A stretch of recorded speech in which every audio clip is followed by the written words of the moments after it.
Ladies and gentlemen, hello, and you are watching TTV News, some latest events in the province. And now coming to details.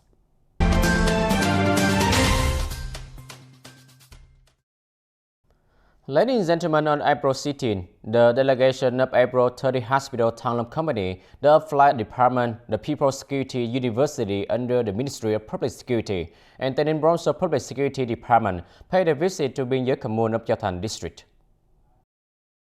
The delegation inquired after the health and gave gifts to Vietnamese heritage mothers Lê Thị Hay and Phạm Thị Ánh, expressing their gratitude to the great contributions of the mothers to the cause of national liberation and reunification. At Gioi Commune of Duong Minh Chau district, the delegation examined patients, provided free medicines and gave 100 gifts, each worth 500,000 Vietnam dong. Consulting and providing 100 doses of post-COVID-19 treatment, each dose is worth 750,000 Vietnam dong to people in difficult circumstances. They also gave gifts worth 3 million Vietnam dong each to 10 children whose parents died of COVID-19 and presented áo dài, traditional dress of Vietnam, to 14 disadvantaged teachers. The gifts, worth a total value of over 200 million Vietnam dong, were donated by April 30th Hospital, Thanh Long Company, the Flight Department, the People's Security University under the Ministry of Public Security. This is the practical activity of the People's Public Security Force, demonstrating the best moral tradition of Vietnam, translated as when drinking water, remember its source and repaying kindness, joining hands with the locality to do well social security work. On the occasion of Chol Chnam Thmay, the traditional New Year's festival of the Khmer, the delegation of the Mid-District leaders visited and sent their best regard to Khmer people living in 3 communes of the district. Specifically, the delegation visited the people in Sok Thiếc and Hoa Đông Hoa of Hoa Hiệp Commune, Tân Khai Hamlet of Tân Lập Commune, and Sâm Tháp Hamlet of Tân Phong Commune. At each destination, the leaders of the party committee, People's Cultural People's Committee, and the Vietnam Fatherland Front Committee of Tân Biên District presented gifts to Khmer people and wished them a happy and warm New Year. This time, the People's Committees of communes also gave gifts to disadvantaged Khmer policy families worth a value of 400,000 Vietnam dong each.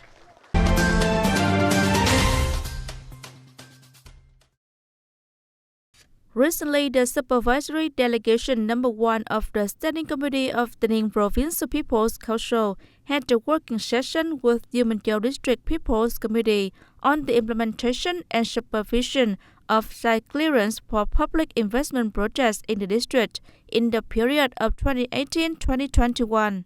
Ms. Nguyễn Đại Thi, Vice Chairwoman of the Provincial People's Council and head of the Supervisory Delegation No. 1, chaired the session.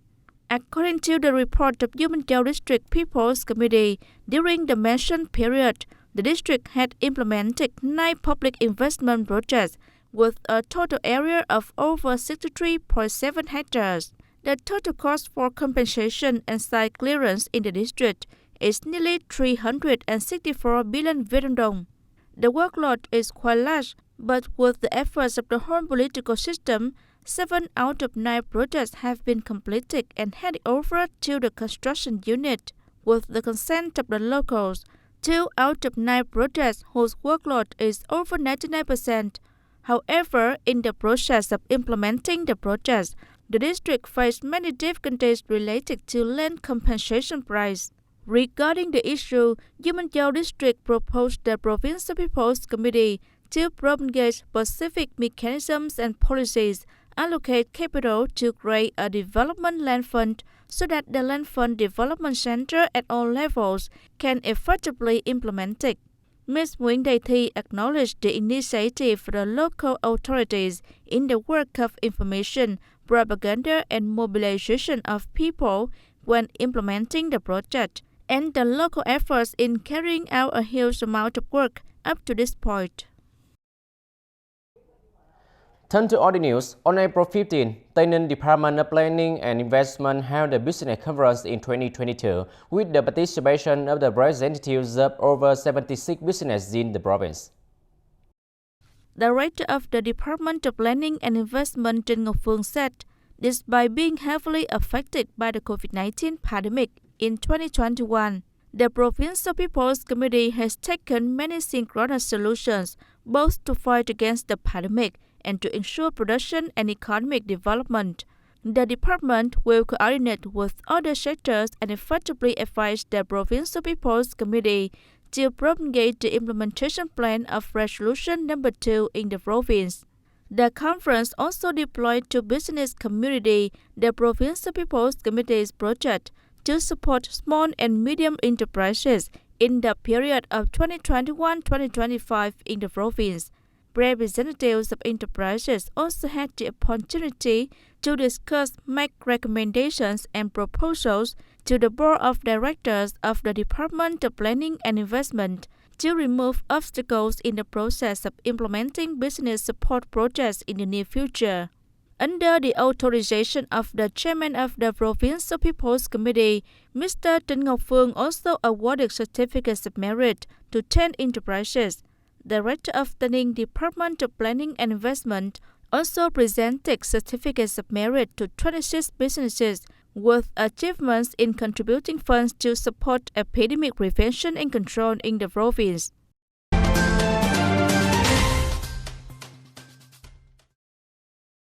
The State Bank of Vietnam TayNinhTV branch held a briefing to evaluate the results of the first quarter of 2022 and deploy a number of key tasks in the second quarter of the year on April 15. Currently, the province has 44 credit institutions, including 18 people's credit funds, with a total of 124 business points. The province also has 1,256 service introduction points of 8 financial companies to facilitate customer transactions. In the first quarter of 2022, the socio-economic situation has gradually recovered and developed.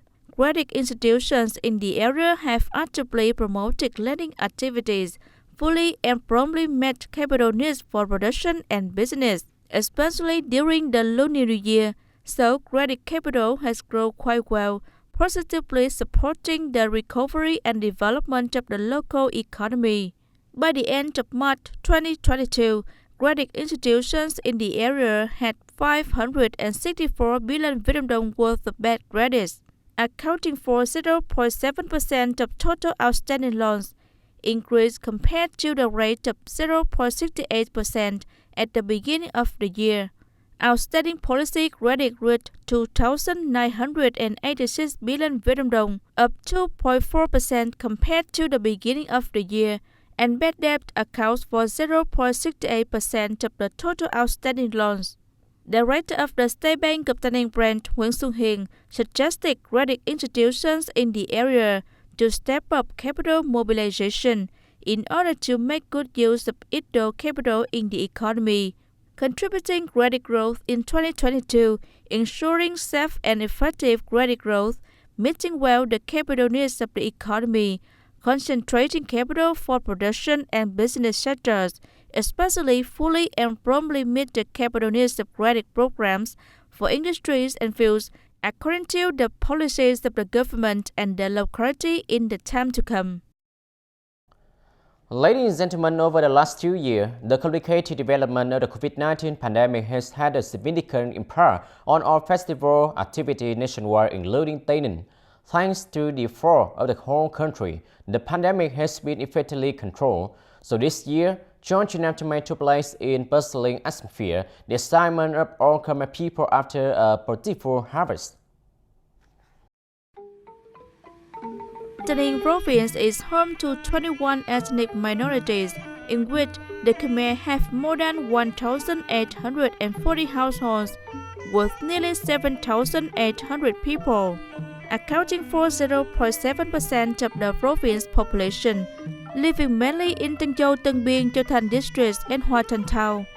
Like the Lunar New Year of King people, the Chol Chnam Thmay traditional New Year of the Khmer this year took place in 3 days between April 14 and 16. This is the most anticipated festival of the year for the Khmer. On this occasion, Khmer people often buy new clothes, cleaning, decorating houses, temples, residential areas, and preparing food for Tet holidays. Important rituals are held at temples such as the ceremony to build sand mountains, the Buddha bathing economy, and the offering ceremony, etc. The Khmer visit temples to pray for peace, for a good and bountiful harvest in the new year. This is also an opportunity for them to show respect to their ancestors, grandparents, and parents. This year, the festival here is much better than last year. I also propagated to people about following the party and the state, so their lives are more developed than before. Thanks to the country's innovations and the attention of the party and the state, there have been many preferential policies and regimes for the Khmer in particular, and for ethnic minorities in general. The material and spiritual life of the Khmer in the province has been continuously improved, and now there are no poor households among ethnic minorities. Ethnic and religious affairs have been concerned and well implemented. Many infrastructure works have been built. Traditional festivals of Khmer people are facilitated, thoughtfully organized by branches and levels.